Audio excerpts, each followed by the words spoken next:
Welcome everyone to Legion Gaming. I'm your host Donnie, and as always, I'm joined by co-host Deucy. Hello everyone. Deucy, how are you on this fanciful Saturday afternoon? As always, it's almost a little bit of deja vu sometimes. Well, it's still just trying to stay cool because this past week has been a scorcher in spring. Are we in? We're barely. I think we're technically in the spring. Yeah, it's been a little toasty, but not. I would say not too bad considering where I lived before, where it was worse. But it's still not great. It's all relative when your blood is used to a certain temperature and then it gets cranked up. It is, but we'll use that as a lead-in because today we're talking about a scorcher of a game from 1996, episode 83. It's Super Mario RPG on the Super Nintendo and Switch as well, because we're going to talk a little bit about the remake, but really this is focused about the original Super Nintendo game and its 30th anniversary that's really just hit in March for Japan, and then it's coming up in May for the US. So a pretty momentous year for Super Mario RPG. Yeah, I could not believe that when I read it. I was like, oh God, 30 years? It is pretty crazy because it's always fun to think about 1996, which we'll talk about when we get to the main beef of the episode here. But it's really incredible because this really is like sort of the final year of the last great Super Nintendo and Genesis games as well, because the 16-bit era is really just on its way out. Like the 32-bit systems are out, the N64 is about to come out. This is like the last big Mario game before that. Yeah, we did a great episode on 1995, but we're definitely gonna have to follow that up with 1996. Yeah, there's a lot that happened in 96, so it's a little crazy because I think some things always get lost in the shuffle when you're thinking back. And then I looked back at some of the things that was happening in 96, and it's always crazy when it's just sort of like that. 95 was sort of that transition into 30-bit, 32-bit, and next generation. 96 is obviously the next step of that when you're getting the 64-bit N64, which we did a whole top 10 episode on that, which was really fun. I feel like 96, 97 was when everything hit the ground running and 3D really took off. 3D had really set its foot in gaming at that point. Like it was really just the new thing. And then a lot of these 2D games that we were so used to playing on the Super Nintendo and Genesis are really a thing of the past. Like they're not as prevalent as they once were because 3D is the rage. That's what developers and publishers are pushing for because that's what's selling. I'm so glad the 2Ds made a comeback though in recent years. I think it was inevitable because everyone who grew up with them was like, "Hey, these games are great. Why don't we make more of them?" Right? That's why it's so amazing to have such a variety of games, because it would suck if everything was just 3D or just a first-person shooter or whatever the case is. But then it's funny that when some people who grew up with the early 3D games are like, hey, I'm nostalgic for those. Let's make crappy 3D games. Yeah, I really do love those. There's a lot of those PS1 D-make kind of games that are out, and they're really great. There's one that was interesting called, I think it's called Crow Country or Crow's Country, and it's some sort of survival horror kind of game that looks like like the pre-rendered backgrounds from Resident Evil, nice. And the camera angles and everything. So I always think it's great when those things are suddenly coming back, when tank controls, they don't age well at all, but there's some sort of charm to them, and how much do they add to a certain atmosphere, a certain genre. It's really great. If it really is Crow Country or something like that, they can use the Crow assets from Resident Evil 1. They could. I forgot if the Crow, if she plays a Crow. I have no idea. I totally forgot to look this up. Nice. I just recognized the name. They said it was like a Resident Evil kind of pre-rendered tank game. So I was like, that sounds kind of cool. I think it's on PS Plus as well, so I should really track that down and see what that's about. Yeah. Before we get to Super Mario RPG, Deucy, what have you been playing lately? Two things, I think. Yeah, two things and two things only. For my handheld fix while I'm watching TV or something, I got into Formula Legends. You were looking forward to this one. I think you showed me it, and I had also seen the trailer for it, and it's just this cool little kind of arcadey racer Formula One, a history of Formula One. And you start in the 60s, and you have those types of cars, and then you go up through the 70s, 80s, all the way to the early 2020s now. And each car races differently as they would have back then. The presentation is set to where there's going to be some film grain if you're racing in the 60s and 70s. I saw that. That's what I thought was really cool about that. Is always like when games try to recreate the era they came from, including the TV production, or how it was presented. And I always think that's sort of a great little gimmick. I think it was like the NBA 2K games that were doing that. Yeah, that's a fun one too. And these are even they take it a step further because you have all the tracks not accurate to real life because they don't have the F1 license in this game, but they have the tracks where you're going to hit some of the famous turns from these famous tracks, and they are kind of era specific. So like in the 60s and 70s, there's very little safety equipment, and you're a lot of times just racing around like hay bales and wooden fences. And then when you get up into the 2000s and stuff, you start to see the modern guardrails and the little rumble strips and all of that stuff. It's just been a really fun time. It's really like sucked me in when I've had all these other Switch games to play, but I can get a race done, maybe 2 races done in the time it takes me to watch like an old episode of something, a half-hour episode. So I'm already into like the late 70s. Like they broke up the 70s and 80s and I think the 90s into 3 parts because F1 was constantly changing every few years, and they even did it again this year in 2026. So yeah, it's been a lot of fun. And I even like at first I just bought the game, and then I was like, who am I kidding? I got all the DLC for it too. Of course. Yeah. And then I also got into and finished, since we last spoke, Resident Evil 9 Requiem. Yes, about time, Deucy. And your time was it made me laugh because I was curious how long it would be. Yeah. And I was like, wow, your time was almost as long as Vito and mine's combined, because Vito and I landed around 11 hours. I was like 10:57. I think he was, I don't know, I think it's 11:03, something like that. And then you're like, oh, I did it in 18 and a half. I was like, wow, you must be counting the spokes on the wheels in Raccoon City or something. Well, like I was very thorough, I thought. And upon watching some of the Let's Plays on YouTube and stuff, I was definitely more thorough than those guys. So I only missed 3 documents and 4 raccoons. I was also having a hard time with the Grace sections because it was very classic Resident Evil. And so I would sit there looking at the map a long time going, how am I going to plot this course and avoid as many zombies as possible? I was doing that too. Yeah. And I thought I was pretty thorough too, because I ended up missing 10 documents and I think 7 raccoons. And then I was like, well, because what happens is, and this is something that it sucks, where it's like, I don't have an item or like a key for something. So I'm like, okay, maybe it's further in the game, I have to come back. And I hit a point where it's like, I can't go back. I'm like, well, yeah, that I know that one document's gone, this one save's gone. So that's what I was like, I'll just go through on another playthrough, which I did start in Classic, but I was like, it sucks when that happens, because it's like, I know there's a solution to it, and then I somehow still miss the solution despite trying to be thorough and making sure I get to it. Yeah, I did that maybe once or twice where I was like, at the last second, I looked over to my left. I'm like, oh, I didn't even explore over there. Yeah. And now I can't get over there. But I immediately restarted it. I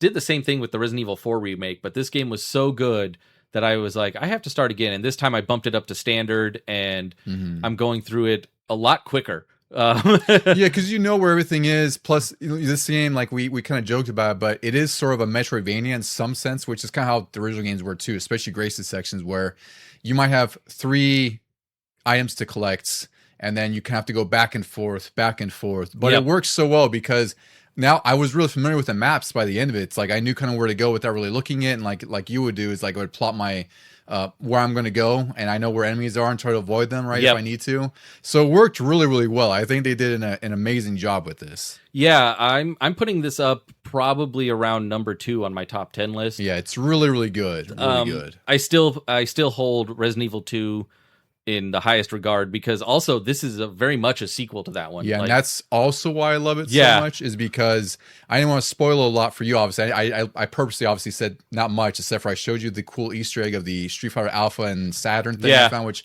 I love. I was like, this game is just even better. And Mega Man 8 and Mega Man 8, yeah. But it's great because there are locations you visit that just, as I always say, play the nostalgia fill just to a ridiculous degree, and they got all the hits in this one. I mean, I know a lot of people out there, this isn't a spoiler, but you go back to the police department and they play the music. I mean, it's all based on the Resident Evil 2 remake, but they play the music from the original game. Yeah. In sort of a remix, a haunted remix version. I'm like, this is amazing. I just stood in the main lobby area for a little bit. That's probably what raised my time up. And what's also incredible about that too, because this is obviously in the story, it's like it's about 30 years after Raccoon City was basically just obliterated and thrown, destroyed off the map. So that's what makes this even more great, is like, even though everything's destroyed, it looks like a post-apocalyptic wasteland, you still recognize landmarks. You find like the semi that was toppled over in the beginning of the game, right? And then everything in Raccoon City Police Department, it may be decrepit, dusted off, destroyed. You're like, I remember exactly what that is. This window that's coming through here, like you see a remnant of like when you first find the liquor, like like it shows the body of that initial skeleton cop. is still there. It's incredible. It's just all those small things where if you're someone who's never played the original or even the remake Resident Evil 2, it's just great atmosphere and environmental storytelling. But for people like us who've been with the series forever, that really is just sort of that extra level of familiarity where it's like, man, they really made this game really special. This would be cool if it inspired, like Resident Evil 2 on PlayStation 1 inspired me to go back and play the first one because they reference it so much in like little files and things like that. And you're like, hey, I want to know what they're talking about, what happened. And this would be kind of the same way. If this is the first one you're playing and you go into the police department, you're like, huh, I wonder what happened here. That's true. Yeah, it's like if you haven't played Resident Evil 2, that is the greatest reason to go back to it because that remake is also just freaking excellent too. Yeah. All right. You know what, Deuce? Before I get to what I've been playing, I'm gonna read off Nick's list because we did our top 10 16-bit episode, or excuse me, top 10 16-bit games ever with our friends Mike and Randy in our last episode.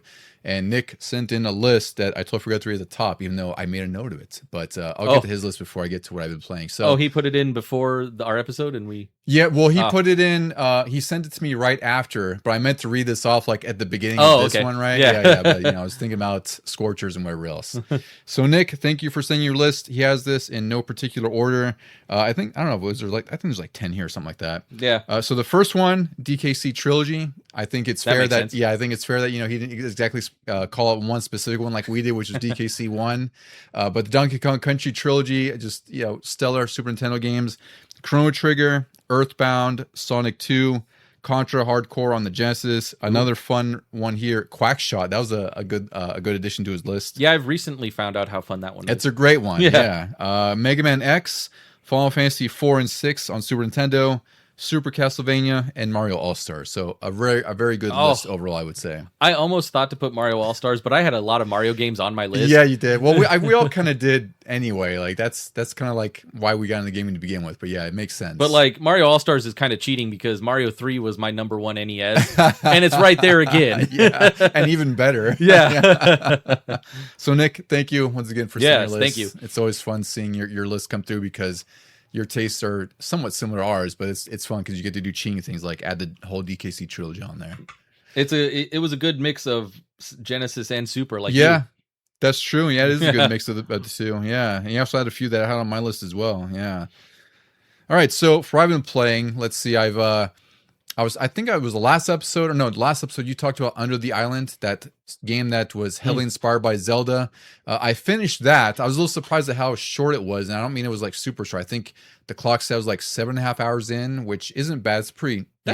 That's pretty a nice, tight adventure. Yeah, for our lives these days. Yeah. So I really enjoyed it. It's I thought there was gonna be something where it's like you collect the 4 gears in the beginning and then you do like a Zelda thing where it's like now more dungeons open. Here's like 7 more. Yeah. But it's fine because I kind of equate this to like a tight Game Boy adventure, like a Zelda like kind of game. So it's really good. I think I paid like $15 for it, and it's it's like I think it's a solo developer or just a really small developer. I think it's just, I don't know, a handful of people developing this game, and they did an excellent job with it. I really enjoyed my time with it. There is a lot of hidden stuff that I haven't found, and it was the same thing where I couldn't pass it. So I was like, well, do I just have to get tools later? Go back. I was like, oh, the game's over. So I guess I have everything. I can't go back. Yeah. My one criticism, though, I will say is that I don't like that there's so many P-cross puzzles to advance in some areas. But really? Yeah, it's really weird. So it's like you have a shovel and... Oh, man, I love P-cross. I know, you probably would like it, yeah. But I thought it was just a few too many to progress in some of the later dungeons. Like, I was just like, this is getting kind of annoying because I'm not very good at P-cross. I just never played it much. So for me, it was just almost like a slog to get through, especially when it just eats up more time than anything else. That's like my only big criticism, I guess, of the whole thing. But really great adventure otherwise. If you want like a Zelda like, this is the way to go because it's really inexpensive. It's an indie developer and it looks amazing on the Switch. I've also been playing John Carpenter's Toxic Commando. Oh yeah, I saw that advertised on PlayStation or something. This was announced a while ago and I wasn't too keen on it. Like, it just looked not great, right? Because it's the developer is actually a really good developer. It's World War Z and the Warhammer Space Marine 2, which Oh, I yeah. really love Space Marine 2. So they all, these developers specialize in like these crazy hordes of enemies coming through, and it's almost like a power fantasy in that respect. So I didn't like World War Z at all. Like you and I tried co-op. I was not a fan because it just felt like you needed 4 people. Like the bots were really inept, and like if you're dead, you're dead. The mission's over. That just recently got a big crossover with Walking Dead. It did, and I tried it again. I tried it solo. I was like, "Yep, I still don't like this." But John Carpenter's Toxic Commando is the opposite, because it's what I wish I enjoyed about what I wish World War Z was to me. Because John Carpenter, he's one of my favorite directors as well, like The Thing, They Live, Big Trouble in Little China, just a whole slew of movies that I've just grown up with and loved. And he had some hand in the story. The story is kind of basic, right? It's just like there's a zombie outbreak, some sludge turns people into zombies. The scientist is trying to have some cure for this, or some way to like some EMP thing to get rid of them. And he hires these 4 classes, as they're called, to basically do his bidding and go find supplies he needs and that kind of thing. It's really just secondary to everything else that's happening, because the meat of the game is obviously just hordes of zombies, defenses, and all the maps, all the missions are like these big overworld maps. Like they're not too gigantic, but they're pretty sizable to where, you go collect gears to find, or salvage gears, so you could set up defenses for like a horde point, or a point where you have to defend for 2 minutes. You might find like extra collectibles, just go about with your team. One of your team members can repair cars quicker, and your other one's a medic. So it has like this class-based kind of dynamic to it, which is really, really good, because the bots are really competent. Like they actually revive you and defend you, and it's really fun co-op. I played with one of my buddies, and we were having a great time, because it's just insanity. Like you have so much ammo to try to salvage, and you have so many defenses, and there's just like thousands of zombies, it feels like, just coming at you all at once. It's really wild. It's a really great time. It's a budget game. I think it's like $30 or $40, so it's worth checking out if it's on sale, if you're not too sure about it. But if you like just the Space Marine games or World War Z, you'll probably like this just the same. And the other one I got into quite a bit more than I expected was Marathon. Oh, yeah. This is Bungie's new game. It's an extraction shooter, which I'm always kind of hit or miss on. Like sometimes they hook me, sometimes they don't. Like Helldivers is probably the one that hooked me the most. Wasn't the original Marathon just a first-person shooter? Yeah, it was sort of like it was very much like Doom back in the day. That was like where Bungie started, was with the Marathon games. And the first instance I played that was when it was released on the 360 as Marathon Durandal. It was like, I don't know if you want to call it a port, or I don't know what it was technically was, a remaster of like one of the early Mac games. I think it was a remaster. It was something like that, right? Before remasters were like a common gimmick. Yeah. So this game, I think it is related to those games in some way. I'm not totally sure, because I'm not familiar with the story, but this has such a really awesome like neon sci-fi aesthetic that is just instantly drew me to it. Vito and I have been playing it, and it's one of those games that you have 25 minutes to basically loot, do objectives, and extract. And there's real people who can kill you. Like it's a few squads, like it's only a handful. But what's even more crazy are the enemies, which are just a bunch of robots that can kill you pretty quickly as well. So you have to kind of be timid in where you're going and looting, and also doing these objectives, because you really have to be planning about where enemies are, and like, being cognizant of that. Because there's times where Vito and I have been like, had our runs ended in like 2 minutes because a robot found us and we were swarmed, or worse, we found some other squads who, got the drop on us. Yeah. And we die in like half a second. So it's been a great time, because it's one of those things where we can do a few runs that are really successful, some are not, but it's been really good. The whole story here is that you're off to explore Tau Ceti, which is this planet that had a colony on it, and they've disappeared. So these like 6 or 7 sort of vendors, or factions, I guess we could call them, they're out to sort of sending you as a runner, which is like a shell. Like you're not even like a real person. You're sort of like a consciousness or an android, taking like one of these classes. And they're trying to sort of take over Tau Ceti, while the UESC, which is the robots, they are sort of claiming ground there, and like they've sort of set up a stronghold where it's like they're defending their property, so to speak. Right? So it kind of makes sense that everything's so dangerous and hostile, because you're not supposed to be there, and you have to like kind of be stealthy in your approach. So it's definitely a multiplayer centric game. I've been doing it solo, which is great, because you're just fighting against other solo humans if you come across them. So it's not like you versus a squad. So it does have some options, right? Yeah. But it's really hard. Like you're meant to lose your gear. You're meant to die a lot. It's kind of hard to digest in the beginning, but I've been having a great time with the co-op. Like we've been playing quite a bit because we just get that sort of rush where it's like, all right, well, we got all this crap for this one run. Let's do it again and try to complete contracts. So it's got an interesting flow. I've been really enjoying it so far. I don't know how much I'll stick to it, but for now, it's been just a really good co-op experience. All right, Deucy, now it's time. I think we should get to some Super Mario RPG.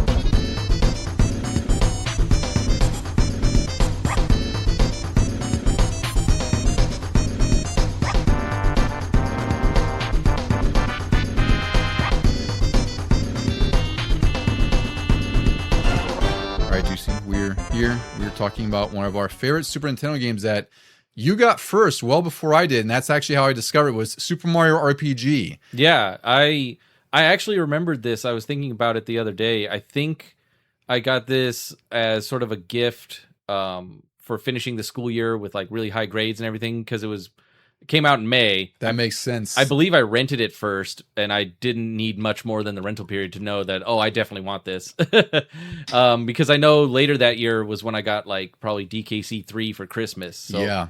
And I know I had a lot of time with this, or it felt like it at least, before N64 came out. Like, because it's an RPG, you need a lot of time with it. And again, like N64 is pretty hard to get around launch anyway, and you and I were not getting it at launch anyway because we were 11 or 12 and didn't have the money to do that. Yep. So we were still on the 16-bit boat. I had a PlayStation, fortunately, but Mario RPG, like I mentioned at the top of the show, it's one of the last great Super Nintendo games that released, because by the end of 97, they really stopped making Super Nintendo games. By then, it was just like the tail end of stuff of like sports games. I think Frogger was technically the last game that released on both the Genesis and Super Nintendo, which kind of interesting. That's just like a random remake of an Atari game. Yeah. Essentially. I didn't even realize this was this close to the end of the life of the Super Nintendo because we didn't get the N64 right away, and I didn't get a PlayStation until even later. So to me, it was just another Super Nintendo game. Yeah, just a brand new game. Yeah, so it's got a lot of fun history we'll go through. I think what we need to talk about before we get to Mario RPG is we'll start with sort of the relationship of Squaresoft and Nintendo, because at this point, Mario RPG is at sort of like a weird crossroads, because it's the last game that was released on the Super Nintendo by Squaresoft. This is really the end of the relationship with Squaresoft and Nintendo, because Squaresoft saw that PlayStation had seized and are like, well, that's way more favorable to what we want to do and move the genre forward. We're going to go with that. And that was like a huge deal back then. I just remember it being like all over the magazines, and they even went so far as having like screenshots for Final Fantasy VI on the N64. And that was before the decision was made to go to PS1, right? So it's incredible that this relationship kind of broke apart at that point, and what ended up happening was Squaresoft really supported the PS1 and blew that into the stratosphere as well. So it's interesting that they kind of did that for Nintendo, and they ended up doing that for Sony as well. I never realized how many games Square did for Nintendo and Super Nintendo. Like, we'll probably get into the list in a little bit, but like when they broke off and they made Final Fantasy VII for PlayStation, to me, I was just like, oh, okay, they're over there making a Final Fantasy for that. It didn't dawn on me that like, oh, they're not doing anything for Nintendo anymore. It's the same for me. I just assumed that, a lot of publishers, because Squaresoft isn't second party or anything like that to Nintendo. It made sense that they were making other games and other systems than they had been before this, but I didn't really connect that. At least maybe they mentioned like in magazines, like because it was exclusive now or what have you, but it didn't connect with me. I just assumed this was a new Final Fantasy game, and at some point there'd be more Square games on N64 as well, right? Yeah. It wasn't the case, but Square and Nintendo, they actually had a very long relationship during the NES and SNES era. They ended up releasing around 50 games between 1986 and 1996, which is crazy, because I think Square is often associated with mostly RPGs, which is fair, because that's kind of like where they grew to be Square, right? But they made a ton of different games. Like we had, there was Rad Racer, Final Fantasy 2, 3, 4, 5, and 6. I mentioned 2 and 3 because those were on the Nintendo in Japan. We didn't get them for like a decade after the fact. They didn't do the first one though? They did the first one, yes. Oh, okay. Yes, the first one was released on Famicom, and the first game was actually, I mean, everyone knows the story now, but Square was on the verge of like just not existing. They were on the verge of bankruptcy. Yeah. And Final Fantasy was literally named to be sort of like their Final Fantasy, like their last bastion of success, because it was going to make or break the company. And it's kind of ironic that ended up being the case, because that one game saved Square, and they're still around today making not tons of games, but they're making a ton of stuff now. I had Rad Racer so early on in our NES life that it wasn't until Final Fantasy VII came out, and then I went back and I played some Rad Racer, and right there on the title screen at the bottom in like fine print, it says Square, and I'm like, no way, those guys? Yeah, I was more shocked about that too when I don't know when I found out when I was growing up, but again, I always associate with RPGs. That's all I knew. Stuff like the Final Fantasy Legends series, Breath of Fire, Secret of Evermore. So I knew for that. So anytime I would see them making game that wasn't in that genre, I was like, what? even Chrono Trigger. Like, Chrono Trigger and Final Fantasy were two of the top RPGs on Super Nintendo. They were. Yeah. Both by Square. Yeah, it's like I just wouldn't expect them to make anything but RPGs, but they did. But like we said, Mario RPG was sort of the marking of the last big game with Nintendo, because the last actual Square published game on the Nintendo system was a game called Treasure Hunter G in 1996. It was only in Japan, and this is the point where Square's like, all right, we're done. Like, we're moving on to the PlayStation. Everything's going to be on there, and that's when Square really had like their sort of golden age of games, because they had like Final Fantasy 7, 8, 9. They had games like Brave Fencer Musashi, Parasite Eve. They had just a ridiculous amount of just RPGs that were just like top of the list, top sellers all the time. Like that's what Square was known for. That's why they're known as the RPG company at the time. Yeah. And then that relationship wouldn't get mended until about 2001. And I remember this being a big deal when they came back, because that's when they released Final Fantasy Tactics Advance and Final Fantasy Crystal Chronicles on the GameCube, which I know that game wasn't great, but I think people were just happy to have a Final Fantasy game back on a Nintendo system at that point. I mean, I heard there's a lot of fans for it, but I think it's one of those ones that requires the GBA link. And it's also a co-op heavy game, so you really need 4 people to make it work. And I don't know if I imagine it's not scaled, so it probably just sucks if you only have 2 people, or 1.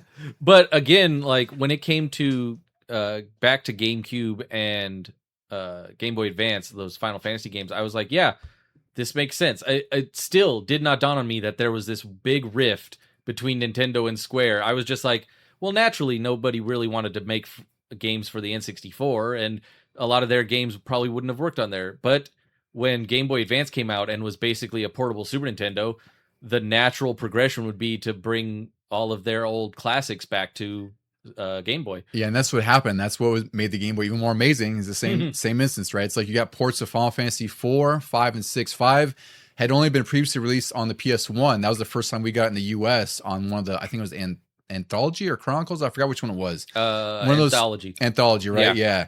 So that was a big thing for Nintendo. It's like they got Tactics Advance, they got Final Fantasy 4, 5, and 6. They got ports of 1 and 2. I think it was called like Dawn of Souls or something like that. Yeah. Or I forgot, something like that. So it was great to have Square on Nintendo. It just took 5 years of them being away, making like bonkers money on PS1, and Nintendo's like, hey, we need you a little bit, Look, we have discs now. yeah, that's right. We got this. Come on, let's be friends again.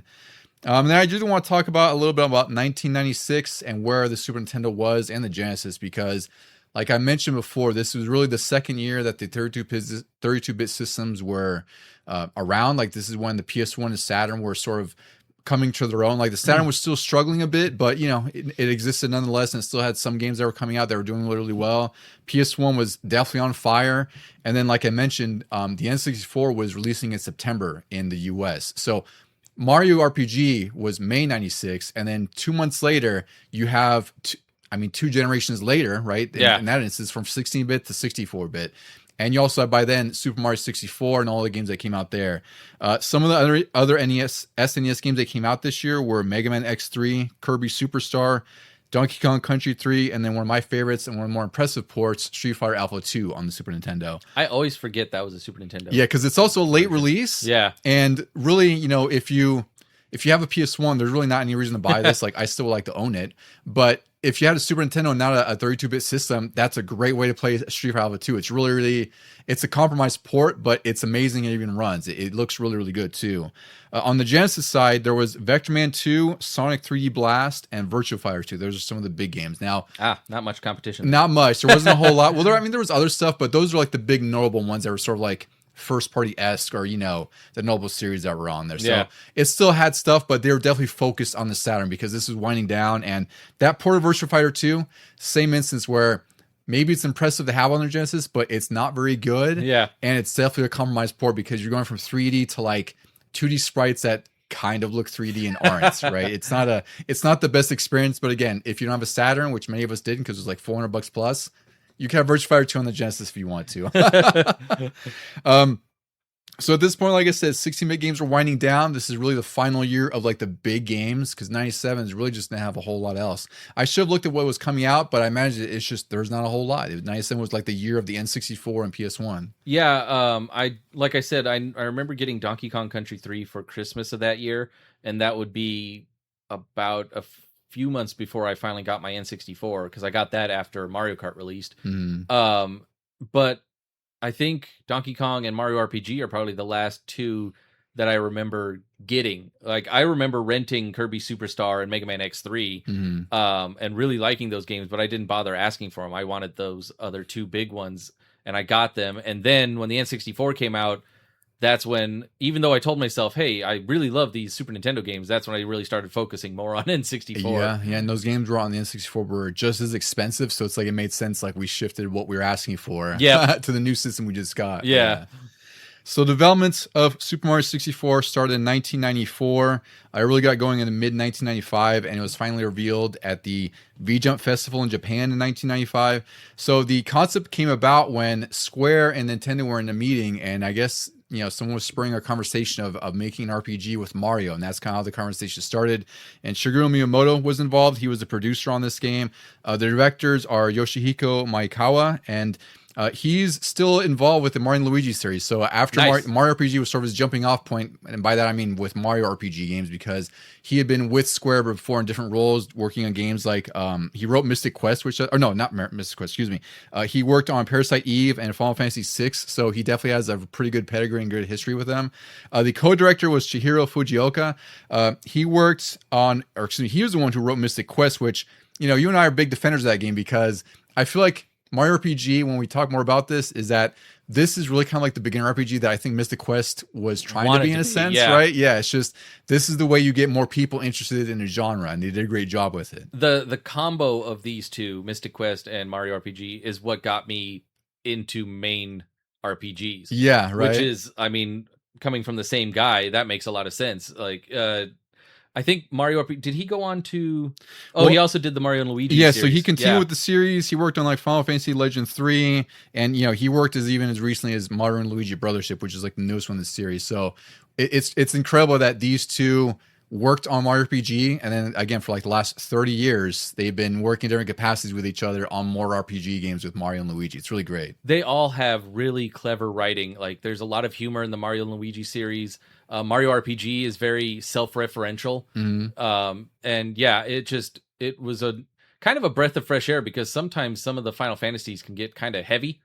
Well, they really are. And that's what they were known for, is just how lengthy of a game they are. And like you mentioned before, just earlier, how you thought you spent so much time with Mario RPG, and like I thought that same too. Like when I beat it back then on your carts, when I was finally able to finish it, I was like, wow, it felt like it took a while, but actually the game is one of the shorter RPGs you could find. It's only like 20 hours not at most, but you probably average 15 to 20 if you're just doing an average playthrough, leveling up properly, and without doing every single side quest or every hidden chest. With the quality of life improvements for the remake, that made it even shorter. That's true too, yeah.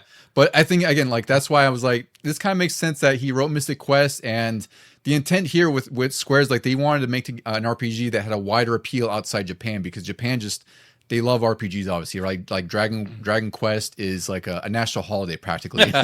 Final Fantasy sells crazy there. And I imagine RPG sales weren't as big as they were because, again, this is pre-Final Fantasy VII, right? So they're still sort of like, RPGs are that niche genre that, a lot of kids like or a lot of adults like, but it's not like a Mario platform or something, right? So that it makes perfect sense that they married Mario and the sensibilities of Final Fantasy, and they created a game that was a lot more accessible to younger kids. It also is RPG veterans too. It was a big introduction to a lot of kids, because I know some people back in the day when we were little, they got it thinking, oh, it's a Mario game. And then the first time you stop and you have to sit there and pick your actions and stuff, they're like, what the hell is this? Mhm. Because like you said, RPGs were not taking off in the Americas, like over in Japan. So once they got their heads wrapped around that, it was really sort of a line in the sand. They either wanted to see more RPGs or they were like, no, never again. Exactly. Yeah. It was hard to get into, and it's not like now we have the internet, we can quickly look things up, or someone will explain something to us. It was a hard, like I didn't even get into RPGs myself either until like this game and Final Fantasy VII, like a lot of people in our generation. Yeah. Right? So it makes perfect sense that this needed to have that wider appeal. And it obviously worked better than Mystic Quest did, because Mystic Quest, I think, just gets cropped on way too much. Like, it's so unfair about how people are just dismissive of it. Like, it's not a great RPG, but it doesn't need to be. It's just it's like your first beginner RPG. I mean, it really holds your hand and it's very linear, but the writing is good. It is like a RPG writing. Yeah. Like, it's an 8 out of 10 in my book for what it does and what it's trying to do. I did want to recognize the composer in this game, which I knew sounded familiar right away. Her name is Yoko Shimomura. If she does sound familiar to anyone listening, which may or may not, I don't know, it's because she's the composer for Street Fighter 2. So she made some of the most iconic music. Yeah.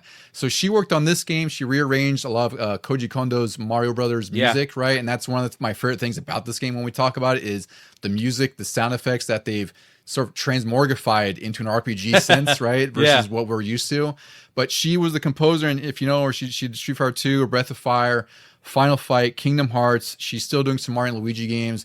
Nice. To me, she's one of the more iconic composers in gaming history, because she's worked on so many games. I think she worked on Parasite Eve. Like, she's done so much, and chances are you probably have heard some music of hers. And Mario RPG is obviously one of her best too, even they're sort of like rearrangements. And of course, Nobuo Uematsu, he's like one of the more known Final Fantasy composers. He did a few songs for this. So this has just had like the cream of the crop of developers for this game. It's really incredible. Plus you had Shigeru Miyamoto as the producer. Yeah, it is the ultimate mashup. It's like, this is like the true Mario All-Stars in that sense, I would say, right? So let's see so this has a pretty different change, or big change, that in the beginning of the development, they actually were considering more weapons. They didn't really specify it, but I'm assuming it was going to be like Final Fantasy conventions, like bows, maybe swords, stuff weird. like that. They didn't explicitly say so, but that's my assumption when I hear weapons. Like, they might have had something like that where you could have different loadouts, so to speak. But they ultimately decided that it was going to clash with Mario and like the franchise, which I think makes sense. Like, nowadays, like, you have Mario and Rabbids where he has like a gun and like these weird like cutesy bow weapons. He's like a little arm cannon or something like that. I was like, wait, what? But I think back then, like, Nintendo was even more strict than they are now, so it makes sense that they're like kind of like reeling it in. So like in this game, like, Mario has his hammer, he has a shell that he kick. Bowser even has like a chain chomp, has like a flail kind of thing. The weirdest ones came from Princess, from Peach, because you didn't really see her fight much. So like, she would attack with a frying pan or a fan, like one of those, like a katana fan, like, and the other ones made sense. And then as far as like Mallow and Gino, the Square originals, you might say, you could go wild with those guys. I know, and that's what I love about them. They were able to go freeform with them because they weren't attached to like Mario lore or like grounded in Mario's sort of world, right? Yeah. So they could do whatever the hell they want with them, and they're also great characters. Mallow attacks with symbols. Yeah, and he like floats above his pants to cast spells. Oh, it's yeah. really great. That's the thing that immediately drew me to him, was just the ridiculousness of how that looked. Yeah. So the game also has this really very different isometric perspective, which, again, Mario was really just 2D before this. This is before Mario 64, even though that was coming out, and that was like in a fully 3D space. But I was thinking about this too, because Sonic 3D Blast also released this year, and I thought it was interesting that both Sonic and Mario had these isometric 3D games that came out, and drastically different results, right? Like, Mario RPG on paper probably shouldn't have worked. Sonic 3D Blast should have worked, and we got the opposite, where 3D Blast ended up being like a cool kind of showpiece, graphically, novelty, but it wasn't very fun to play. It really didn't feel like Sonic. Like, the sense of speed was just destroyed there. Yeah. And yet Mario has he's melded with an RPG, and it's just such a different experience. And also, what this does is they also want to present this in Mario's world in a different way, like you can see more detail. Which I didn't even really think about that because with it being 2D, like you kind of have to build in your head what it looks like. But this is probably the first instance we saw like a 3D Mushroom Kingdom. Oh yeah, when you put it that way, like everybody was amazed when Mario 64 took you to the Peach's castle. Yeah, it was already happening in this one. Yeah, and also I always thought the cool thing about the map is that it did kind of resemble Super Mario World's map, like as far as the shape and everything. Yeah. I don't know if you ever noticed that, but I thought that was really great. So again, it's just they've taken everything you're familiar with and they've tried their best to mold it with an RPG. It's just two different genres that shouldn't have worked. And also what the team was trying to do is they're really trying to differentiate this from their typical Square RPG where it's turn-based. It's a lot more static. So it's like you're really just calling action more than anything else and seeing it play out. And the battle system here tried to meld the tactile, action platforming movement of Mario. And this is like to me, this is like one of the best twists on the RPG genre. And I wish more games would rip it off because anytime a game does do this, where it sort of has these timed hits, like Clair Obscure or like the Like a Dragon series, and there's what was the other one? Sea of Stars that we were playing? I think it has similar gimmick, right? Yep. So anytime they have timed hits where it adds this sort of extra level of interactivity to an RPG and it makes it a little bit more fun to play because you're actively doing something or actively defending, it's really great. And we owe it all to like Mario RPG. This is like really the first instance they tried doing that. They briefly did it in Final Fantasy VIII, but with only the characters with the gun blades, you could time that extra shot. Yeah, but even that was well after this. Yeah, Mario RPG took it to the next level by doing it for every action you could do. Like, you can attack and get more power if you timed it. You could defend and maybe even get 0 damage if you timed it just right. And I didn't learn this until recently, but if you used an item and timed it just right, you could it wouldn't count against your inventory. You could get that item right back. Oh, I didn't know that because I thought the items didn't have the interactivity. No, you could time it, and then when it pops up and says freebie, then that means you timed it right, and you get to keep that item. Oh, see, I thought that was based on chance because I would still kind of tap it, Yeah. just have a habit. I guess it never clicked with me, or maybe I just forgot, but I don't recall that for some reason. Yeah, that's even more awesome. So it adds, and when you'll be interesting is like Clair Obscure took it to the next level where it's like there's a bit of risk right with that, right? Where if you mistime something, you're gonna get hit. This is more like you won't lose it, and if anything, it'll enhance you, or you just negate all damage, which makes a big difference in some of the boss fights later in the game. Oh yeah, for sure. Yeah, this one, they didn't tell you about the item thing. They only train you on the attacks and the defenses. Yeah. And even with some of the defenses, it's pretty hard to time just right. It is, yeah. And I think that's what really is great, though, because it forces you to learn the timing. Yeah. And the Switch remake does have the exclamation point, which I don't think the original did, right? I don't think it did, right? It was just sort of like based on when you thought it hit. Yeah, you or just maybe had a to flash look. of the screen, I think. Yeah, something like that. So, the exclamation point makes a big difference, but it's still kind of hard to time because if anything, the timing might be tighter on the remake. I'm not totally sure. I should have looked that up, but I'm assuming it might be since it gives you a clue in on when to time it. Yeah, but because you get to see it better, you can do it a lot more different times. Like some enemies have different attacks, and so you might have one time just right, and then the other one you're just like, I give up. I will never get that one. Yeah. So the story in this game, it's fun because the beginning starts out like the end of a Mario game where Mario is once again going to the castle to rescue Princess Toadstool. She was changed to Peach in the remake, obviously, because she's no longer Toadstool. Yeah, she wasn't Peach just yet until Mario 64. Yeah, so you have this really great tutorial battle, essentially, where you fight Bowser in his castle. You're on these great chandeliers just like crashing towards the floor. And it encourages you to jump on the chomp because that's sort of the first instance where it shows you the special moves, and this is where they melded some of Mario's platforming into the game as well with his abilities, where you can mash Y to mash his fireballs to do more damage, or in this instance of the tutorial battle, you have to jump on the chain chomp that's holding the chandelier up so that it basically makes Bowser fall to his death, so to speak, quote unquote, right?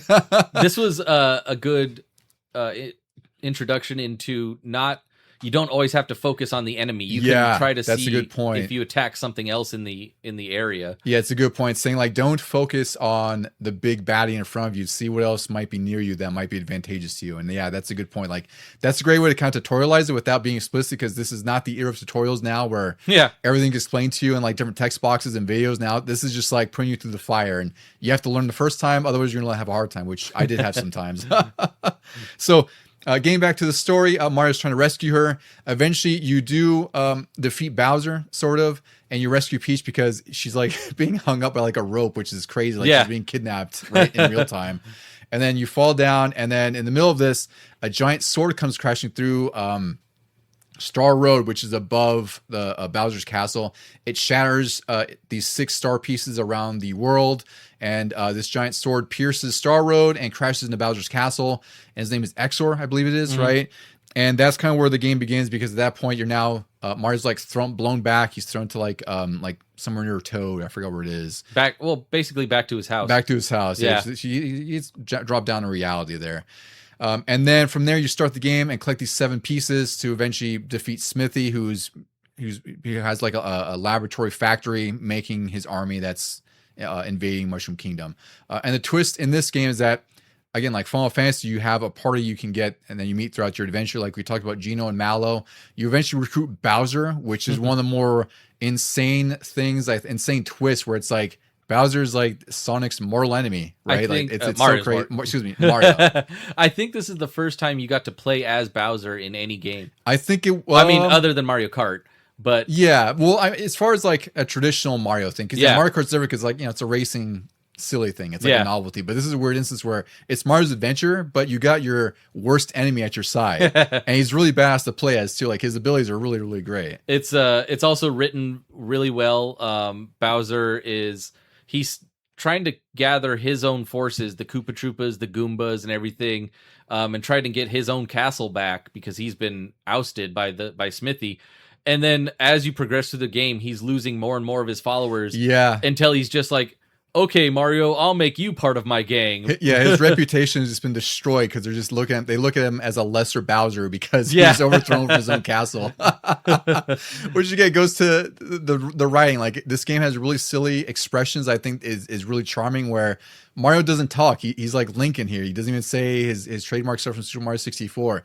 But he has all these expressions like when he's trying to tell a story to a character and he's shaking his head, or you have all these different sound effects. They did such an amazing job of making everyone so charming, and also by the graphics also aiding that as well. Like it's with the isometric view and like these pseudo 3D sprites. Like this is an amazing looking game on the Super Nintendo on top of all that. Yeah, this is another one like Donkey Kong Country where you're like, wow, I didn't know the Super Nintendo could do that. Yeah, this is also, I had read this. It's one of the few games to use the SA1 chip, which I didn't realize this was like an enhanced game, so to speak.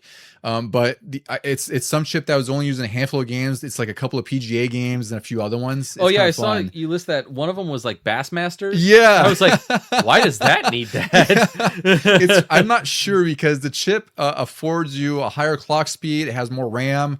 I think it has some extra data storage that isn't possible on the other chips, and also has I think it's able to handle more complex math as well. So maybe with the bass game, like I don't know, maybe the way you cast your reel, or the randomness of the fish, something like that. So it's kind of fun that there's only a handful of games that use it, and Mario RPG is one of them, and obviously they used it to a great degree. I could see them needing some advanced math on the attacks and defense and the numbers, some of the stats. Yeah, absolutely. Yeah.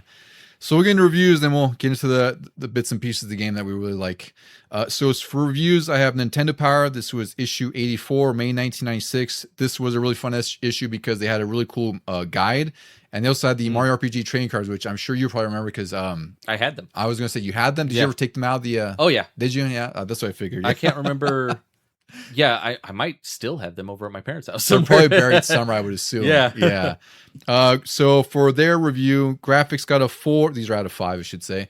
Graphics got a 4. Play control got a 4. Challenge got a 4. Theme and fun, 4.1. I felt like that was a little low, especially graphics. This is, to me, one of the best looking Super Nintendo games, especially by 96. So I don't know, I feel like they could have cranked it up a little bit to like a 4.5 or something, because by comparison, they re-reviewed Mario All-Stars, which, excellent game, because this is when it was released on the Players Hits line. So they would do that where they would revisit and re-review a game that was about to get cheaper. They gave graphics for Mario All-Stars 3.9, play control 4.2, challenge 4.4, theme and fun 4.1. And to me, like, it's kind of like apples and oranges, but Mario RPG is a brand new game, and it's a really, really great game. I'm kind of surprised that the review is just not middle of the road, but less than like Nintendo Stellar. That's like a high B+ or an A-. Yeah. But yeah, I don't get some of the other ones like Play Control. down at a 4, it should be. I mean, it's pretty basic RPG stuff. You walk around the towns, and then when you're fighting, you don't do anything. You just hit the button. So and the battle system is so well done that it does marry like the real time Mario elements with static JRPG stuff, right? So it's interesting that they weren't lukewarm, but they were just like, it's really good, not that great, I guess. We briefly touched on it, but everybody's magic attacks required something more than just saying, here, do the attack. Like you might have to rotate the stick or tap it multiple times or time the taps or something like that. Yeah. Or even like hold it up to charge and then let go. So there was more control in it than a typical RPG. Yeah, I was just a little bit surprised by their scores because even the review really had nothing negative to say. Like they had text. They said that Nintendo Square's partnership created a spectacular game that would appeal to a wider audience than traditional RPGs. And this is when they were just doing like the positive and negatives. Like they had one little bullet point for each. Positive, beautiful graphics and sound, a great variety of gameplay, battery-backed up memory. Negative, and this is a silly negative. This doesn't even make sense. They said, the inclusion of the term RPG in the title may be misleading. It's not just an RPG. It's an action-packed adventure. It's like, what? That just sounds like a marketing thing. Like, it does. Yeah, that's what you put on the box. It's really bizarre. It's an action-packed adventure. It's like, I want to know why you gave the scores you gave. Like I don't know what this RPG nonsense is. It's but really also, weird. It is just an RPG. Like, yeah, you literally stop and fight. Yeah, there's some action, but I wouldn't say action-packed. Yeah, it's a little weird. GamePro reviewed this, issue 92, May 1996. These are all out of 5. They gave graphics of 5, sound of 5, control of 5, fun factor 5. They said the game may have a childlike interface, but it's tough with tons of strategy and side quests. They said the music and sound redefine what's possible on 16-bit systems, and they really love the graphics and art style, and said it would please diehard RPG fans and novice players. Like, that is a fantastic review from GamePro because they covered the fact that, maybe this has like a childlike theme, but it's a really great RPG nonetheless. Childlike whimsy. Yeah. But there are some hard things in there, like we'll probably talk about it, the Kulix fight, and then also just the Yoshi race. I never got that as a kid. Exactly. Like, it has enough challenge, I think, where if you keep at it, you can learn it, but it's not a cakewalk by far. Like, there's some bosses, like even like the Axiom Rangers, those are pretty difficult if you don't know what you're doing. Oh, right? That's one of the hard boss fights because you find like 4 or 5 Rangers plus a giant mech head too. So this is no cakewalk. I even had a hard time with Croco when I was playing this. Like, I was like, what am I doing wrong here? Yep. Right. And then once I got it, I was like, oh, I have to grind a little bit. And there were a lot of instances where this game taught me how to grind for levels. Yeah. So, and it's great because you don't have to grind too much. Like, you have to grind a little bit, but it's just enough to where it's like, you just need to get a couple levels, and it's not a cakewalk, but it's way easier than it was, half an hour ago. This also taught me, I think, based on those Axiom Rangers, like, this taught me that you should have different characters doing different things, like a magic person, an attack person, and a healer. Yeah, fulfilling. Yeah, just adhering to the classes of each character. Yeah, absolutely. Yeah. The last review I'll cover here for the Super Nintendo version is EGM, issue 82, May 1996. These are out of 10. They gave it a 9.5, a 9, 8.5, and 8. The highest scoring reviewer called it a masterpiece that flawlessly combines elements of Final Fantasy and Mario. One reviewer said that Mario RPG will be the perfect lead-in to the Nintendo 64. The reviewer with an 8.5 really had no criticisms at all, and the reviewer who gave it an 8 thought that the game was too childish for how demanding some of the battles are, but said you can enjoy it if you can overlook that. And I was like, that's a fair sort of criticism for it, where it's like, it may look like a cutesy kids game, but it'll actually kind of hand you your ass in some instances. Yeah, and it might deter you from finishing it for a while. And it seemed like his score was lessened a little bit because it seemed like he thought that there was just too much Mario out, which I thought was kind of interesting because there was Mario spin-offs, but I can't say like any of them were notable in any way, right? So it's kind of weird that he pointed out, but nonetheless, like, I think his criticism is more about the childlike interface and how cutesy it felt. This is like completely different than any Mario before. Like, you had Mario World, Mario All-Stars, which was all the prequels to Mario World, and then Yoshi's Island was definitely different. It was all Yoshi. It was, like, and it's also, again, like, this is right before Mario 64 was releasing, so maybe it's one of those things where the reviewers like, maybe, well, I'm looking forward to that. Like, what's this 16-bit Mario? Yeah. I'll touch on the remake scores real quick here because we'll talk a little bit about that because it's just going to naturally come up. So the remake, I just got the Metacritic and OpenCritic scores. The Metacritic score is 84 of 100, OpenCritic 84 of 100. I think that's like a totally fair and respectable score. I'd say that's pretty spot on, frankly. It's just a few changes in the remake. They changed Toadstool to Peach. They updated the character and enemy names because I'm sure that changed over the last 3 decades essentially. They added options for a new and old soundtrack, which I thought was really great. That's always nice inclusion. They also add the ability to swap party members in mid-battle, which that's a very new RPG thing over the last like couple decades. That wasn't a thing in the 16-bit era at all. That was wild when I first was able to do that. Yeah, I was like, oh whoa, my God. I can survive longer. Yeah. Huge difference. You can also damage more enemies in proximity if you do a perfect timed hit, which is great because that's an extra incentive to go for timed hits. In addition to that, you also have these triple team attacks, which remind me of Chrono Trigger to a T, where it's like you build up your sort of team meter by doing timed hits or getting like a chain, and you can unleash some sort of special ability. Like I think there's a handful of them, depending on what they do. Like some are like Peach has a perk that like refills everyone health and protect them or something like that, and there's like attack ones. So again, the remake, while mostly safe, it's a really good and meaningful remake. I think it's one of my higher tier remakes by far, just because I love the Super Nintendo game so much. Yeah, at first you might think it's just a remaster, like a fresh coat of paint on an old game, because it does follow the story to the letter. Yeah. And it only has some updated text and updated names and stuff like that. But then all of a sudden you get into the battle system and it is all that updated stuff, and you're like, oh, okay, this can be qualified as a remake. Yeah.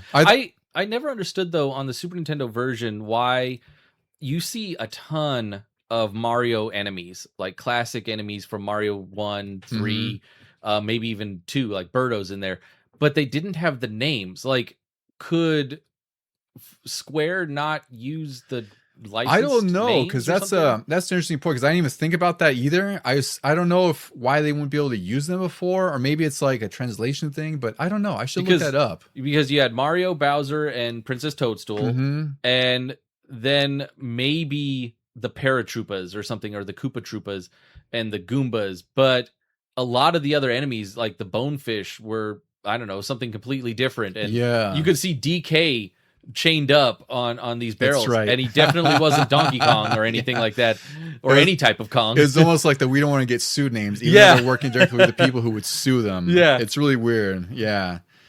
All right, dude. So I guess we could talk about the bits and pieces of the game, because I did. So I beat the remake. I beat the original, like not recently. Like I beat the remake when it came out. I beat the original on your cart after like at least 3 tries, because I always get stuck at Croco, and like once I beat Croco, I feel like that's a good sort of tutorial battle to sort of test your difficulty, because that's the first one that really teaches you, like, if you're not leveled up, go back a little bit and go grind. Yeah, I mean, the first boss is officially, I want to say, a Hammer Brother, and even they can sneak up on you and might kill you if you're not paying attention, because it's only Mario at that point. Yeah, and then you go up against Croco, who starts using these his version of magic, which is just throwing bombs at you. Yeah, and they take a lot of life off. And at that point, you don't really have a healing magic and very few healing items, so you're trying to tank through it, but you're like, no, maybe I got to go fight some more Goombas real quick, or some Koopa Troopas or something. Yeah, and again, like the timed hits and the battle system here makes it so much easier to grind, because the battles don't feel like a slog in that respect. Because I would do that in the old RPGs, and even some modern RPGs still do it now, where it's like, there's no parrying mechanic or anything like that, or timed hit thing, where it's like you're really just auto attacking and you're just like trying to hold A or whatever, just mash through, and it's a little bit less interactive and a little bit less exciting, because you're just going through the motions to make sure your stats are beefed up a little bit here. And even now, I feel like a lot of games, if not outright saying it, they do some type of level scaling. That's true too, to make it a little smoother on you. Yeah, it's not so static like this is, where it's like if you're not level X and you're getting thrashed by a boss who's 2 or 3 levels ahead, you're gonna have a rough time. But yeah, so once you beat Croco, that's sort of like like I said, sort of the testing grounds, the proving grounds, because once you get past Croco, I really didn't have too many issues. Granted, I did have a guide. Did you have the guide for this, or was it just your Nintendo Power? I just used the Nintendo Power for the most of it. That's probably what it was, because I think I borrowed that as well. And that was the last time I ended up having a major issue, because after that, it's like you've gone past the hard part. Now you understand like the game mechanics. You also get more access to items. You have more party members, which is a big thing in the original. It's like you really need to have your party leveled up and specialized in whatever stats you think they need to help. Like Mallow is primarily a magic user, so you want to boost him up. And that's also a big twist in here is that when you level up, you get a choice of leveling up certain stats, one of 3 that you get to choose each time. Yeah, a little bonus for each one. So if you know that Bowser isn't good at magic, you can just keep leveling up his attack or his health. I also enjoyed the fact that like the 2 members that aren't in your party are still leveling up, although maybe at a lower rate, but it's not like, oh, I put Gino off to the side and now I want to use him in the end game, but he's so far back. No, he's stuck with you, and then when you do level up, you're like, oh wow, you have a lot to like bonus and boost. Yeah, because I've mentioned before how I've tried to beat Final Fantasy VI and I got stuck at the end because a lot of my characters I weren't using all the time were not leveled up, and at that point in the game you have like multiple parties, so it's like, well, I have some characters who are leveled up and these others are not, so that sucks, right? Yeah. So I think that's one quality of life change that improved and helped this game a lot, is that you're not spending so much time having to grind through everything, because it's not like this is also a weird instance where you could see the encounters coming, right? Because they want that interactivity of Mario jumping on enemies or hitting them with a hammer. Like you see them roaming around the playfield. It's not like like Final Fantasy where you have a random counter and you're getting in random counters over and over, just grind it out. And here you have to kind of go back and forth if you want them to spawn, which would really suck if you're trying to level up characters you're not using. I don't know if they did this in this one, but I know in the later ones, if you attack first, you get the bonus first attack in the fight. Yeah. So that was another neat thing about this one. I always like my RPGs where you can see the enemies. I hate the random battles because they don't always feel random. They feel like they're piling on in certain areas. Oh yeah, some games feel like it's just like you'll take 2 steps. Yeah, about like I was playing Pokemon Leaf Green. I was like, holy crap! Like this grass is not that long. I just need to get through here. I only moved 1 square. Yeah, so that's a big meaningful change, and it's great when RPGs. That I'd say it's like a pretty common thing now, where if you're not actively using certain characters, you're still getting some XP, some residual XP to at least keep them somewhat leveled up to you, because that was a major thing back then. It's like it really sucked when you had to go back and grind endlessly. Aside from strategies for enemies and bosses, I noticed that you don't quite need a guide for this one. I mean, it does help. There's a lot of nice secrets and secret items and weapons and stuff, but like Mystic Quest, it's kind of linear, where the overworld map isn't really overworld free roam. Like, there's a little dotted line, kind of like the Mario World maps, and then you enter the town. The town has some type of dungeon attached to it that requires a big fight. It's either a boss that has a star or a sub boss. Once you beat that, it opens up more dotted paths. So like, you don't need the guide telling you where to go.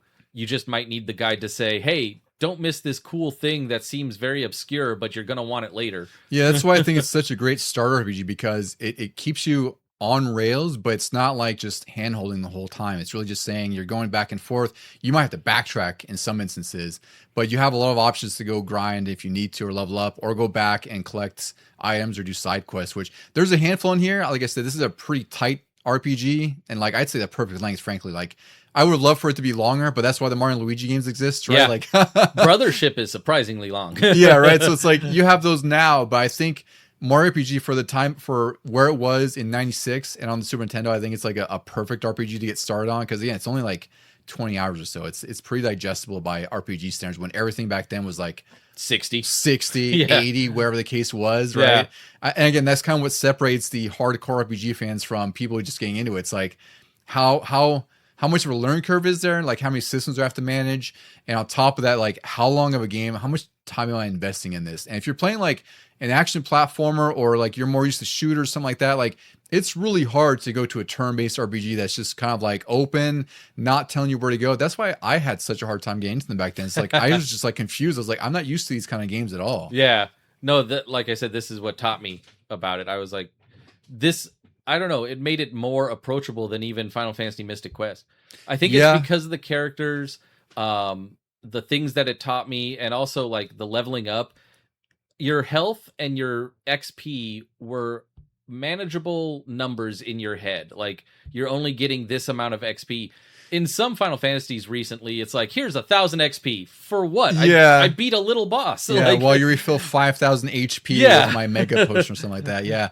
That's I didn't even think about that, but that did strike me back then, was how these are like just small numbers. Like, you do damage and it's 3. It might be 25 or 80 or something like that. Or if you do like a crazy critical attack, it might be 350 or something later in the game. But it's never like, like in Final Fantasy X, they finally broke like 9,999, right?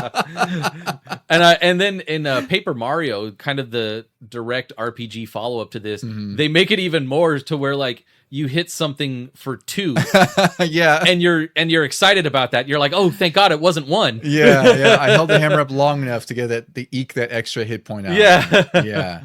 But again, I think that's also what helps. It makes it easier for kids to get into too, is the fact that these numbers aren't insane. Like, you're not having to manage so many stats.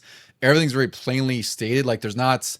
I should have made note of how many stats are, but it's just general stuff like HP, attack power, defense, magic defense. It's the basics. It's attack and defense, and then magic attack, magic defense. Yeah. And that's all you need. Oh, I think they take into account speed too. Oh, that's right, because that determines your turn, because it is turn order based. Yeah. So that makes sense too. But again, like, I think this is a perfect example of how they should combine these two different games that make no sense, because I can't imagine how insane this must have sounded to some people back then. It's like Final Fantasy type game with Mario Brothers. What do you mean? Yeah. But I will say it does kind of suck that Luigi's nowhere to be found in this game. Oh yeah, he's missing in action. This was the start of my my fandom of Luigi, because he was just getting the short end of the stick so much. He wasn't in this, and then he wasn't in Mario 64. So what the hell, guys? Yeah, it wasn't until probably Mario Kart, I would guess, right? Mario Kart 64 is when he sort of appeared for the first time in a while. Well, and Super Mario Kart, and then Mario Kart 64, and in between it was just like, no Luigi, sorry. That's right. How no Luigi's on. He had Mario's Missing. No one wanted to play that though. And Mario's Time Machine. I did. I actually rented those and beat those. Me? Oh, you beat them? Yeah. Oh wow. I rented them and I was like, okay, these are. I wish they were better. But you obviously got more mileage out of them than I did. Well, I was young enough. I was still learning things from it. I was like, oh, this is very educational. The way they were meant to be. Yeah.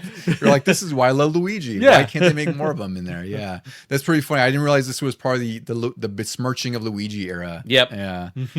Let's see. So, some of the other characters you meet. We talked a little bit about Mallow and Gino. They have their own sort of stories and side stories, which again fit perfectly well with Squaresoft's ideology back then of RPGs. So, Mallow is like, he's he's sort of like a tadpole or something, or he thinks he's a tadpole. He thinks he's part of the cloud people. Yeah, he's up there in Nimbus land, and he got tossed aside, like abandoned. Not on purpose. Something happened, and he's like Beverly Hills Ninja, where he just kind of like fell to sea, and then happened upon a bunch of frog people. And then a wise old kung fu frog, like adopted him. Yeah, but then also raised him as a frog, so he always thought he was one. Yeah, even though he Beverly wasn't green. Ninja, that's what that is. Yeah, in the Super Nintendo they call him Frog Fuchsius, which I thought was fun. Yep. In the remake they changed it to Frog. What was his name? Like Frog Father, Frog Wiser. I forgot what it was.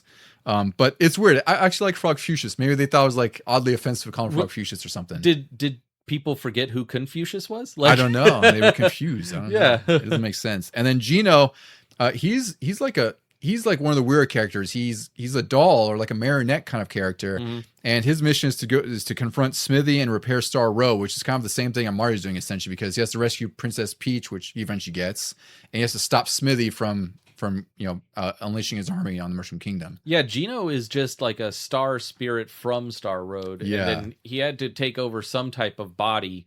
And this little kid was playing with Mario toys, like mini versions of Mario and Bowser, but also this marionette Gino, who is like one of the most popular characters that has never made another appearance anywhere. It's crazy how many people, like how big of a fandom he has, considering he was in one game 30 years ago, never been mentioned again, never been shown as far as I know. Like, I don't even think he had like a Smash Brothers trophy or anything. Like, he just exists in this one game. And technically Mallow has too. Like, Mallow's been mentioned, but it's really weird that Gino got the fandom, and Mallow, I'm sure, has some diehards, but it's like, I'm always hearing Gino. Like, I remember when Smash was announcing characters, like, Gino's next. It's like, wow, like, it's crazy how much they're clamoring for him. does Square probably own the rights to like Mallow and Gino because they were original characters? Maybe, yeah. So, well, again, though, they're working with Cloud and Sephiroth, so it's like they Yeah. could have made it happen. Yeah. Like you gave away Final Fantasy VII characters, you couldn't give Mario RPG characters, you know? I think Gino became more popular because Mallow was kind of like a little crybaby. Yeah, he's a little. He has like a more kid-like mentality. But he can be one of the strongest magic users. I loved using him. Yeah. Here's one more. Plus, all of his attacks, and again, like in both remake and Super Nintendo version, his attacks look just badass. Like that is signature Square with all the screen effects they're doing, like all the magical effects. And he has like a lot of magic attacks that hit multiple enemies. And in the later stage of the game, you end up facing like six enemies at a time. But Gino, like right off the bat, he can shoot bullets from his fingers, and then sometimes he removes his hand and just shoots bigger bullets. So yeah, everybody just loved the fact that he was like all projectiles all the time. He had like some crazy wispy, was it a star attack or something? That, yeah, like, it would like swoon around the enemies and converge or something like that. Like he had a lot of badass abilities. He also had this like giant beam that looked like Ryu's special fireball. That's right. Yeah. He was one awesome character. So it's like, you know, I think that's one thing that is really strong about this game. Of course, like we're talking about Gino now and like how big of a fan he has, but it's like these one-off characters are really great characters. Like they somehow fit with Mario, even though they're kind of opposite. Like I'd say Mallow fits because, you know, it's like there's Clouds and Mario and they kind of look like Mallow with a smile and everything. Yeah. Right? But Gino's just like a total offshoot of anything that's unlike Mario before, but he fits so freaking well in this game. And other characters, I think, have fandoms like Croco, you mentioned earlier. He's like this purple alligator with a top hat. He's kind of like Yoshi, but evil. Wasn't this is the origins of Boshi, right? Isn't yeah. And there was the punk Yoshi. Yeah, with the sunglasses. There's also Booster, who basically was like a Wario stand-in. I guess they couldn't get Wario or something. Oh, I didn't know that. Yeah, like for some reason he looks very much like Wario and acts like him and stuff like that. And he's the one who, like, Peach ends up on his doorstep when they get flung from the castle, and now he's going to marry her, and Mario has to save her from him. But he was he's an enemy, but he's a big comic relief, and I know a lot of people are fans of his as well. Yeah, he's definitely one of the more memorable bosses. And then, of course, like I said, I think the most memorable ones for me, especially back then, because we were in the Power Rangers, were the Axum Rangers. Yes, and I remember you warning me about the boss fight too back then. Yeah, you're like, hey, I fought them, they're awesome, but just be careful because here's what you need to do, and they all have like a different elemental weakness. Yeah, you got to attack. I think it's Pink first because she heals, and they have an order constantly. Yeah, and that's one of the tougher boss fights. And then, this game just throws a lot of stuff at you, but like I said, you never feel really overwhelmed. You might feel challenged, but I think they balanced it right. And that's kind of one of the things that Miyamoto was talking about when I think it was an interview or something leading up to release, where he says like he wants to make a game that is challenging, but it's accessible, and also on top of like no one's really getting hurt necessarily, because like no one's dying necessarily, like they fade away. I think they say faint or something like that. They say faint, which is very Pokemon like. Yeah. Right. And there's also, I think it helps that they don't have weapons. Like they're really generalized, or not generalized, but they're really sort of like character specific weapons. Like one of the funny things for Peach is you could find a frying pan through like a little trading quest. Yeah. And it's like one of the more powerful weapons in the game. It might be her final weapon. It is. Yeah. Another one is Bowser just takes Mario and flings him at enemies. Yeah. That reminded me of the cannonball with like Colossus and Wolverine a little bit, where it's that one's like one of the cool things. And that's the thing is, Bowser has like a personality you wouldn't expect, because he's always like this evil dragon kind of character in the earlier Mario games, and here he's like crying in some instances. Like he's almost being whiny. They kind of take cues from the Mario cartoon scene, like where Bowser's like, you know, he's kind of like a buffoon. Like he's an evil guy, but he's also just like kind of dumb at the same time. He's like a dumb criminal. He's just a big dumb bully. Yeah, big dumb bully is a great way to put it. And now he's on your side and doing big dumb bully stuff. Yeah, like throwing Mario, or like breaking down doors. Yeah, and I think one of his cool weapons too that I thought was awesome was, I think it's like a drill call, right? That's one of those things where it's like it spins and does like a 2-hit combo. So it's just, I think that's one of the greatest things this game does. Like as you get through it, there's just more stuff that you discover and more surprises, because it's really hard to know what to expect when you're doing an RPG. And Mario RPG is like taking everything of Mario and like his platforming, and somehow makes it work in an RPG instance with like a weird 3D view, which I want to repeat, like that was never a thing back then. Like that was the first instance for me of like Mario being in a 3D space. Yeah. They do have a lot of mini games in this too. Like, there's the one where you have to jump on the turtles to get up the mountain, and that's actually they added a time element to it so that you get a prize at the end, but it's also just to progress the game. Like you're supposed to climb this mountain. There's another area where there's the little donut platforms that were introduced in Mario 3 that when you stand on them too long, they fall. And in this one, they have it, and meanwhile, bullet bills are shooting at you. So they have all these aspects from Mario games, but now they're just thrown in as a side thing. And it's like you said, really well done. It goes great with the music because the music is all Mario tunes that sound familiar and then have a new spin on them. And even these years later, if you start up the game, I immediately know where you're at based on the music. Yeah, I do want to. I mean, we talked about it before, but the music in here is like one of my favorite soundtracks of the 16-bit era, and then the remake is somehow even better. I don't want to say better soundtrack in general, but it's just even better because it's reimagined those tracks. And they sound just amazing. Like Yoko Shimomura's soundtrack is just freaking ridiculous in this game. It just sounds so good. It's like, I wouldn't say this is recognizable as like the Street Fighter tunes for me, just because, I've obviously played that so much, but it's damn near close. Like some of the music in here is really good. They're just those remixes of things we already knew, but they sound even better, and they sound really great on Super Nintendo too. Like it's really incredible what they've done with it. Yeah, I feel like if I heard one of the songs, I wouldn't remember exactly where in the game, like what part it would be, but I knew it would be from Mario RPG. They were that distinct from other RPGs at the time and other Mario games. Yeah, because I think here they sounded really clear, and they also had like multiple layers of sound. Like I'm sure that was probably due to the chip that they use in here, but the music just sounded a little bit more orchestral, and like I don't know, it just sounded like a higher quality than even some of the earlier 16-bit games. But again, that's the other side of it. It's like this is a late Super Nintendo game, so it's like they've done a lot with the system. They've learned a lot, and they just applied, like each game that they were making was just leveling up the last one, which is one big thing Square was doing back then. It's like every new game they're making was usually unique, different in some way, but also advancing the RPG in some way, whether it's the music, the sound effects, the graphical effects they were using, whatever the case was. Except they managed to do it with Mario now. Like they had Mario as a base, and they made like a truly incredible game with it. I think in the remake, wasn't Luigi finally sort of involved, like at the very beginning? You don't get to play as him, but I can't remember because I did play it last night, but I don't remember if I saw Luigi right away in there. But it's funny because Luigi isn't in this, but there are cameos of Samus and Link. Yeah, like Samus is sleeping in a bed in one of the inns or something like that. You're like, what? No, yeah, she's in, and then Link is in one of the inns, and Samus is in the princess's room or something. Oh, is that what it was? She's in the castle for some reason. Yeah. But Luigi was nowhere to be found. Yeah, no Luigi at all. They fit those in there. Yeah. Okay, so let's see. Should we talk about Culex a little bit?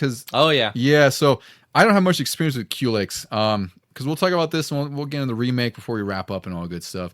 So Culex is an optional secret boss in Mario RPG. I knew nothing about this until you found him back in the day. And Culex is like the Final Fantasy Square boss. This is sort of the one thing that Square got in that's like exclusive to them, so to speak, because everything's like Mario themed. Yeah, this is like the SquareSoft. Like this is signature SquareSoft is what it is. He's an optional boss. He's one of the most difficult bosses in the game, and one of the more difficult bosses you'll face in any RPG, especially in the original. Yeah, he was definitely the one I died to the most.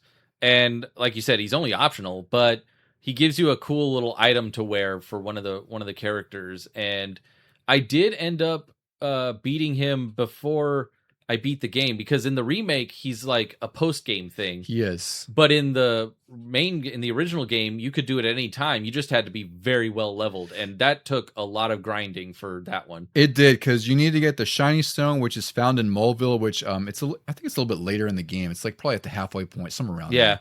And you buy fireworks from there, and you trade it to a mole girl in the same town for a shiny stone, and that shiny stone opens a door in, I think it's in Moleville, if I remember. No, it's Monster Town. Oh, Monstro Town, that's right. Yeah.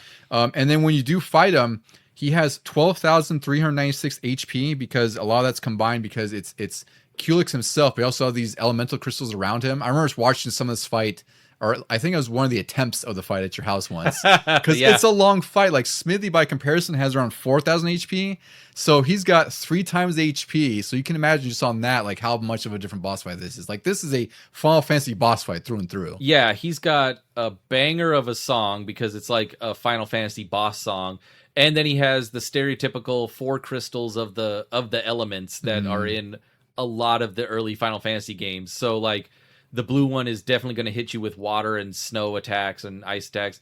The red one is definitely going to hit you with fire. The yellow will cause earthquakes and stuff like that. And those all have different strengths and weaknesses. So if you're trying to use one character's magic to attack everybody, some of them it'll do like 2 points, and some of them it'll do thousands. Yeah. And so you just have to keep focusing on each one, and you definitely have to have a healer with a lot of what they call flower points. It's magic points. I don't think we covered that. Like the flower points are shared by everybody. Oh yeah, we didn't mention that. Yeah, which is also kind of different. Rough. It is. Like that's when you definitely focus on one person using the magic while the other two just like beat things up. Yeah, and they do kind of mitigate it because you do find the I think it's the flower pots or something like that. I forgot what it is, but it increases your magic points by 1 because it is a bit of a challenge when you're all managing one pool. But that also kind of restricts you a little bit and forces you to be a little bit more strategic. And should I heal now or should I use a magic attack or should I have Mario?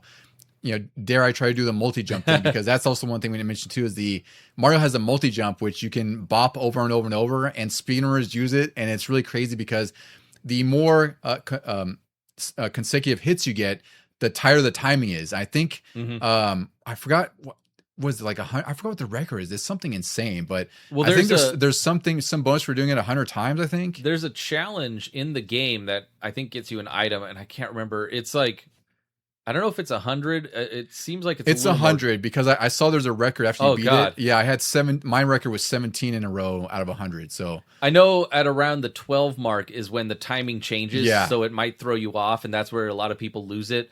My record might have been like 14 or 15. Yeah, that sounds about right because it's great because it's satisfying when you do it and you're zoned in. Yeah. When you're doing the consecutive hits.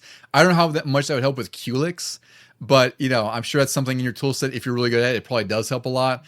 The remake does have, there's Culex 3D, and then there is a Culex 2D. I'm not sure how you access one or the other. I think you have to be Culex 2D or 3D to get to 2D. And I don't even know what item you get. I totally forgot to write that down. In Super Nintendo, it's like some type of scarf. Yeah. And it gives you a stat boost on like all of your stats at once. Okay. I don't know what it is in the remake because, like I said, it was a post-game thing. And I think I went and did it after I beat it. And I might have beaten him in 3D form, but I don't know if I did anything extra after that. The 2D form? Yeah. Yeah, so he exists. It's I always thought he's one of the cooler looking things in the game because he looks unlike anything in the game. Like he looks like a big old Final Fantasy sprite. I always thought he was a Final Fantasy boss from one of the many games I back did not then play. I thought because I didn't play I know I didn't get far in 2 and 3 yeah, or 4 and 6 as they were. I know I didn't get further them, so I assumed it was like sort of an Easter egg for that, but then I found it was like a totally original character. Oh yeah, but it's really cool because it's like it's just that extra touch that Square added in where it's like this is largely a Nintendo and Mario thing, but we're getting you a little bit of Square in there too. Yeah, let us spread our wings a little bit. Yeah. All right, Deucy. So let's talk a little bit about the reviewing before we wrap up because, we talked about the reviews and some of the changes, but I remember this was one of the games that we were hoping would get remade at some point, and then Nintendo just kind of dropped it out of nowhere, if I recall, and they're like, yeah, it's coming out in like 7 months, and we're like, oh, holy shit, that's pretty great. There were always a ton of rumors about it, and then nothing definitive until like the first trailer was very close to when it launched anyway. It was weird, but we were instantly excited, I remember, because it had been locked to the Super Nintendo for the longest time. I think it came out on the Wii Virtual Console. Yeah, it came out on the Virtual Console, the Wii Virtual Console, eventually the Wii U Virtual Console, and it was on the SNES Classic. But again, like, unless you have a Virtual Console or a Wii, you might have bought it back then. Those don't exist now. You can't get it to their stores. Yeah. And the SNES Classic, while you could still find it on the secondary market for like $100, $150, I don't know what it goes for now. That's it. Like, there's no other re-release. It's not on the Switch Online app or anything like that. So we were really just hoping at some point they would remake it because the Super Nintendo one is still fully playable. Like, it plays great. Yeah. It's just you have limited ways to play it if you're not doing it on an emulator, right? So it makes sense that they eventually would do it on Switch, and it is one of my favorite remakes just because it may be one of the most faithful remakes, and that's for better and worse, right? Because sometimes you want to see them do a little bit more. Yeah. But at the same time, with a game like this, I'm like, no, like, it's fine that you stuck so close to the original because I love the original so much. It made sense that you had these quality of life changes, you had these few enhancements, and it also looks gorgeous. Like, I was actually replaying it last night. I was like, wow, this looks even better than I remember 2 years ago, 3 years ago. I think what they did add was all the post-game stuff because in the original, that really wasn't a thing. Your save file was always right before Smithy. Yes. You beat him, and then the credits rolled, and that was it. And now it was like, no, you can go back and do Culex, and you can do a number of other things. Yeah, you go back and find the side quests you might have missed, or the hidden chests that were all around. Yeah. Because that's another thing. I think there's like 40 of them, 46. I forget how many there are, but it's one of those things where, again, injecting some of the Mario gameplay into this, where you have the chests that are floating above you, and you've hit them, they might give you coins or might give you items. Yeah. There's hidden ones that are all about that give you the same thing, or they'll give you like more coins, like bigger boosts and stuff like that. And there were always hidden blocks in Mario and Mario 3 and all those. Yeah, exactly, right? So again, it's just I think this game's just really special because it just totally just celebrated Mario. it celebrated Mario, and it did it in a way that really should not have worked at all. Like, I'm always shocked about how well they integrate the RPG stuff into this game. But the remake, I think, or for me, it took me like 15 hours. I don't know how long it took. I think it was around the same time. Maybe, I know it was a lot quicker than the Super Nintendo version. Yeah. Because I was done with it in about a couple weeks total. I don't remember my game time, but I was just like surprised at myself. I'm like, God, I remember this took me months back in the day. It really did, and that's why I was almost surprised at how short this can feel. But again, like, it's great because there's so many RPGs now that if you want like a big old 40 to 100 hour RPG, like Persona 5 or something, go for it. But if you want like just a really, really tight, somewhat linear, but still kind of open with the side quests or anything like that, like 15, 20 hours, this is like such an excellent game. Isn't Thousand Year Door pretty long? It is. I don't know how. I think it's like 40 or 50, maybe a little longer. So like we didn't mention it maybe briefly, but like the follow-ups to this, because Square split and Nintendo still kind of wanted to do this RPG thing with Mario, so they made Paper Mario the series, and then Paper Mario on GameCube, the Thousand Year Door. After that, the Paper Mario series kind of broke away from traditional RPG stuff, and that's why you got the Mario and Luigi series. But for those, they all extended the time and they stayed true to the Mario universe, but they gave you the RPG that you were missing. And that's also why we wanted the remake of Mario RPG for so much, because we were like, okay, yeah, Paper Mario is awesome. Mm-hmm. Mario and Luigi is awesome, but the original on Super Nintendo was the most awesome. Yeah, it's really obviously the one that started it all, and that's why we still have Mario and Luigi. That series started in like 2001, 2002, 24, 25 years later. Yeah. So it's really incredible that this one small-time late SNES RPG spawned off a whole subgenre from Mario. And, Mario does a lot now. Like, there's a whole kinds of different games like Mario and Rabbids. There's, they had like Mario the 35th anniversary stuff. Like, there's all these different Mario twists. But Mario RPG was like the first one that Nintendo's like, let's try something different and see if it works with one of our best partners. And fortunately, there was no one better than Square at that point. Like, I think if they had gone to anyone else, I'm not going to say like, Enix would have done a poor job, but I just think that the relationship that Square and Nintendo had, and, in some way, like, Square is thanking Nintendo for all the help they've had, because without Nintendo and the Famicom and Final Fantasy, like, Square would have been gone by the 90s. Who else was doing RPGs back then? Konami, maybe? There was Capcom. Yeah, NX had some. I think Capcom was doing a few. I forgot who else there was, but there was a handful, right? But it's just like, really, it was just Enix and Square. Those are the big names in town. It was just Dragon Quest and Final Fantasy, and they had all those smaller RPGs that exist, like Romance of the Three Kingdoms and all those other things that were existing that were niche, even more niche than JRPGs were at the time. Could you imagine if they made a Mario like Dungeons and Dragons, where you're first person? Oh, like the first person dungeon crawling? Yeah, slowly going square by square through the dungeons. That feels like it would have been on PC because they couldn't do scrolling at the time, like in the early 90s. That would be, I don't know if that would have worked too well. I feel like it would have been like a Hotel Mario experience where it's like, you just see his white gloved hand come out and one fireball shoots out. Yeah. Oh, man. All right, Deucy. Well, I think we covered everything about Mario RPG. Is there any final things you want to surmise for how we feel about this game, or how it influenced you in any way, or how you feel about it? Well, like I mentioned at the start, the biggest influence was that I wanted to play RPGs after this, and but like you said, I didn't get back into 2 and 3 on Super Nintendo, or 4 and 6. I jumped right into Final Fantasy VII. Yeah. And I got fairly far in that. That was the summer of my knee injury. So I had a lot of time to play Final Fantasy VII, and it came right on the heels of Mario RPG. So I was getting into it really good. And then Final Fantasy VIII came out, and I got into that. I fell off a little. I hadn't played 9 or 10 Mm-hmm. for the longest time. But then, Paper Mario and others, and Mario and Luigi came out. So I was continuing on with all of those, and it was all, I would say, thanks to Super Mario RPG. Yeah, I'm in full agreement there because I may have, again, Final Fantasy VII was the first big RPG I finished, but Mario RPG was the first RPG that I actually finished all the way through. Like once I got past that Croco fight, that it took me like 3 or 4 tries, and I was like, what am I doing wrong? And then I would watch you do it, and I was like, okay, well now I kind of get that I have to grind and whatever, what have you.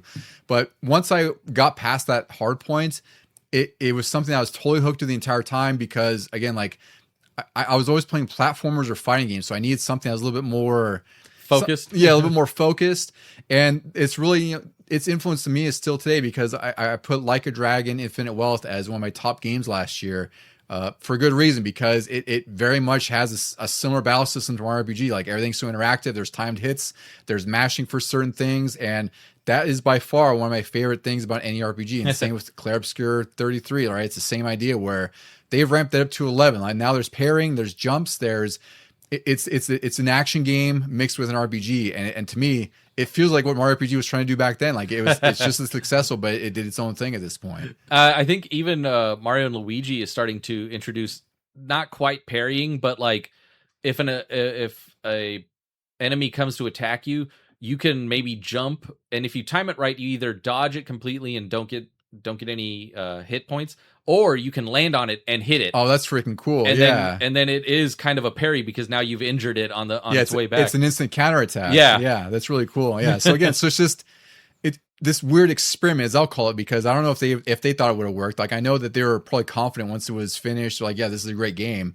But it's always hard when you have that much confidence and then it may not sell well, right? But it's like it sold well, and I'd say it's one of the more influential RPGs just based on how it was more action forward than most RPGs were at the time. It was a little more interactive. Like there's a lot of games that a lot of people don't talk about, like Shadow Hearts on PS2. That did the same thing with the timed hits, where you had like this ring, right?